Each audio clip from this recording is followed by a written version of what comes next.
aire de distancia es la primera muestra en Irposto para este 2024. Es una muestra que reúne artistas que por un lado son de diferentes generaciones, pero también representan a diferentes geografías de América Latina. Esta muestra toma el nombre de Un aire de distancia, que corresponde a un fragmento del libro Un episodio en la vida del pintor viajero del escritor argentino César Aira.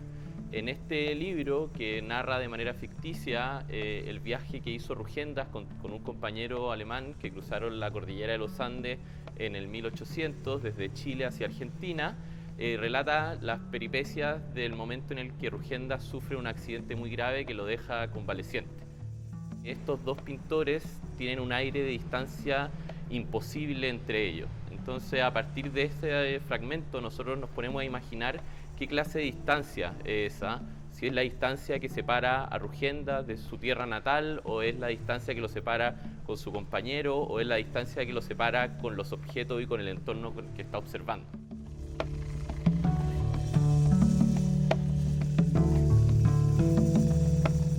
En ese sentido, decidimos dividir la sala en tres secciones principales. La primera de ellas se articula principalmente a través de dos cosas. Una es la única sección que está formada exclusivamente por obras producidas por artistas chilenos, pero también estas obras de artistas chilenos están todas producidas en la década de los 90.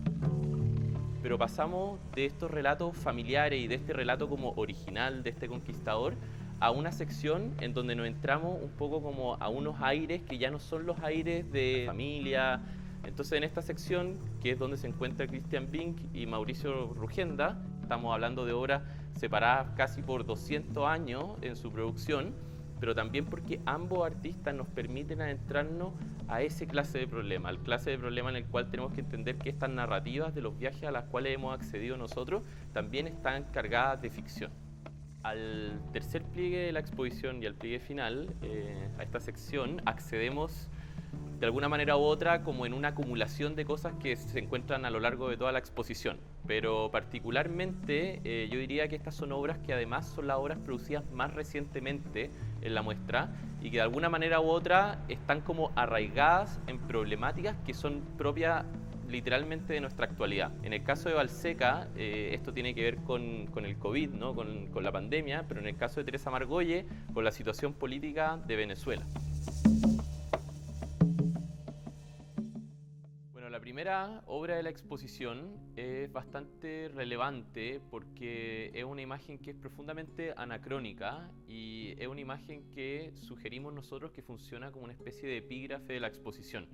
Esta es la obra Untitled Conquistador del artista nacional Juan Dávila, que es una obra que está pintada el año 1994.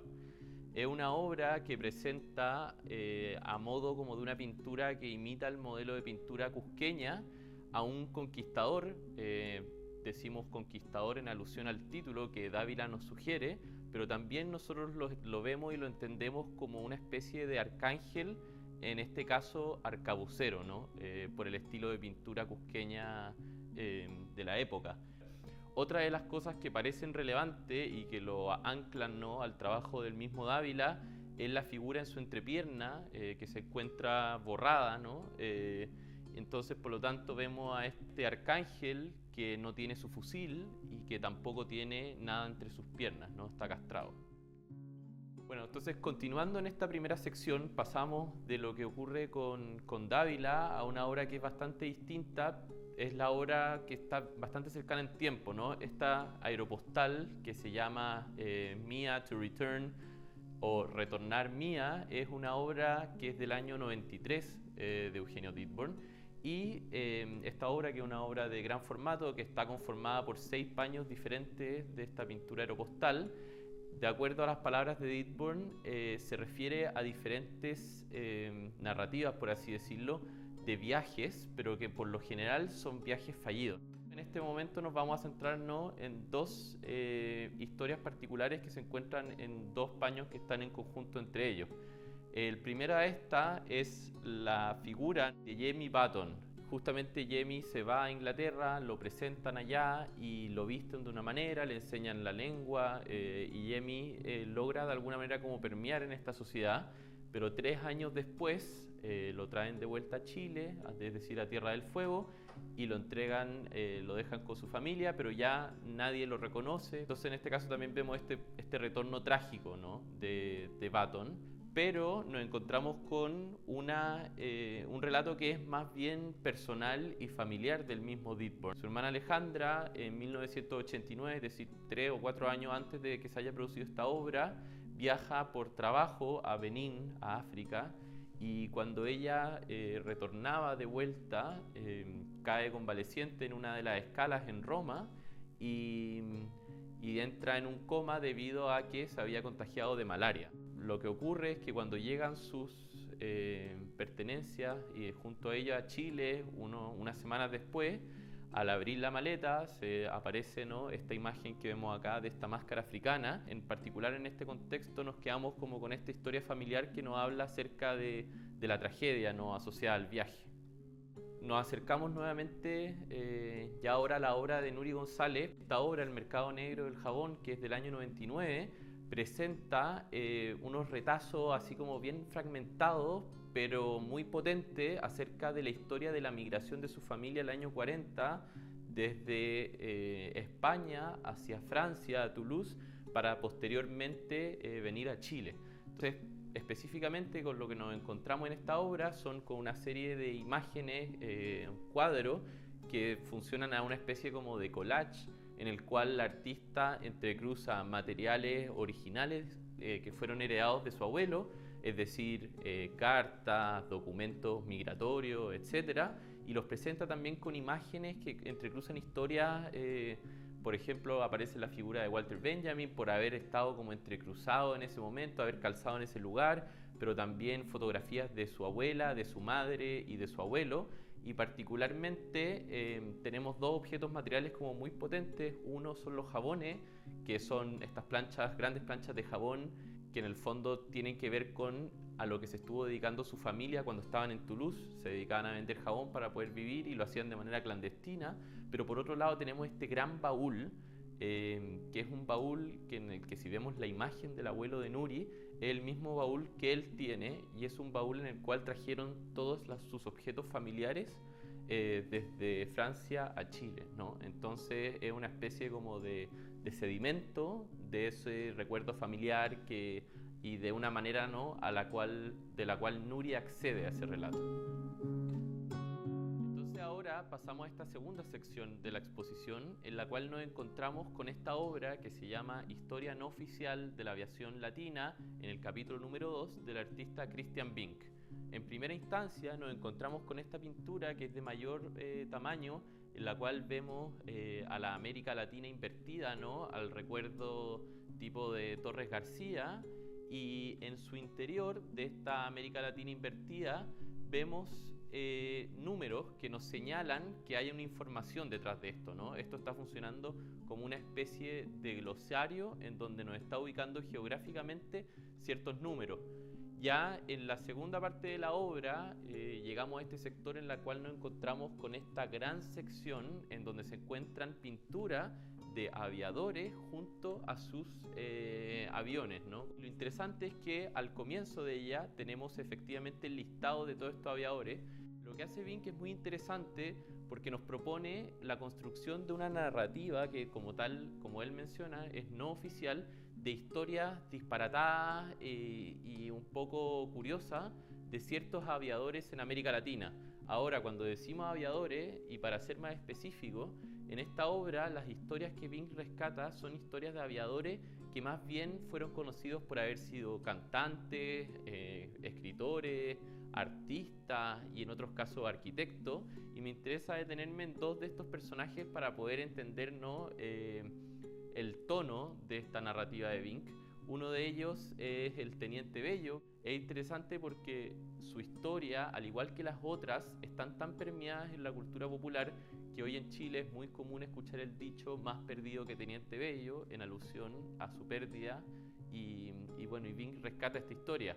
pero por ejemplo también se encuentran otras donde aparece por ejemplo la arquitecta Lina Bobardi debido a una construcción que ella había realizado y que había sido reconocida como un objeto volador no identificado, y de igual manera se cruzan estas historias con otras más de la obra. Bueno, entonces continuando con el trabajo de Christian Binck, llegamos a este sector entre medio de la obra de la cual estábamos hablando antes y la obra de Mauricio Rugenda, en la cual está este mesón que contiene en su interior diferentes fragmentos de un libro de artista realizado por Binck el año 2016, que por supuesto cuando imaginamos en este viaje de Rugenda, imaginamos estos paisajes puros, cuidados, perfectos, y en cambio lo que nos presenta Binck es un camino que está entorpecido por basura, por carteles, por buses, por diferentes cosas contemporáneas, ¿no? Y creamos este diálogo para pensar en el asunto de la narrativa de los viajes. Específicamente la obra de Rugenda es una obra que es del año 1800, bueno, entre 1838 y 1842, y nos presenta esta imagen de un viajero a caballo que está en la cuesta de Loprado y que está a un paso de llegar a Santiago. De fondo vemos la cordillera de los Andes con su nieve, pero también vemos a este viajero que podríamos imaginar, especular, ¿no?, que es el mismo Rugenda, que se encuentra pidiendo consejos, por así decirlo, a un grupo de personas que se encuentran descansando al borde del camino.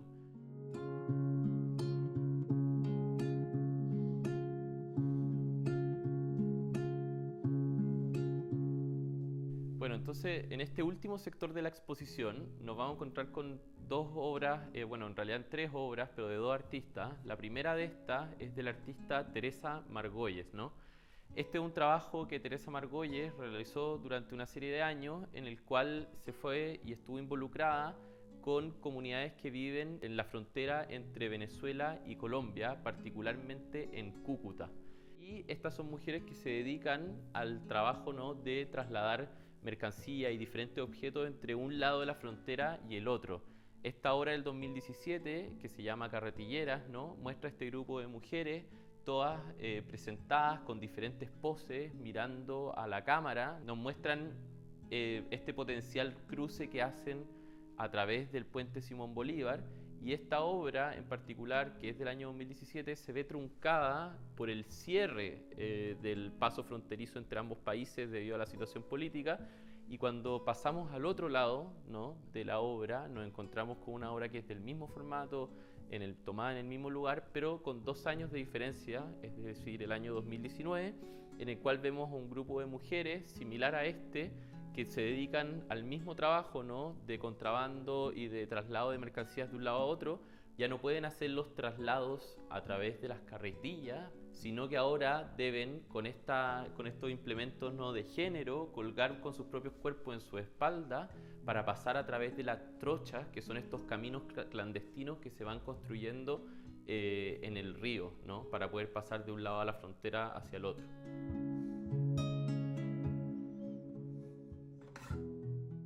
Esta última obra de la exposición, que es del artista ecuatoriano Adrián Balseca, nos recuerda el aire de anacronía que la misma imagen con la que comenzamos de Juan Dávila tenía. Ahora específicamente esta obra no nos remite a ningún tiempo en particular, solo nos remite a un tiempo que sabemos que es pasado y que aparentemente también es arcaico. Esta obra, que se llama Bad Year, que fue producida el año 2021, iba a ser presentada originalmente en 2020 en la Bienal de Sao Paulo.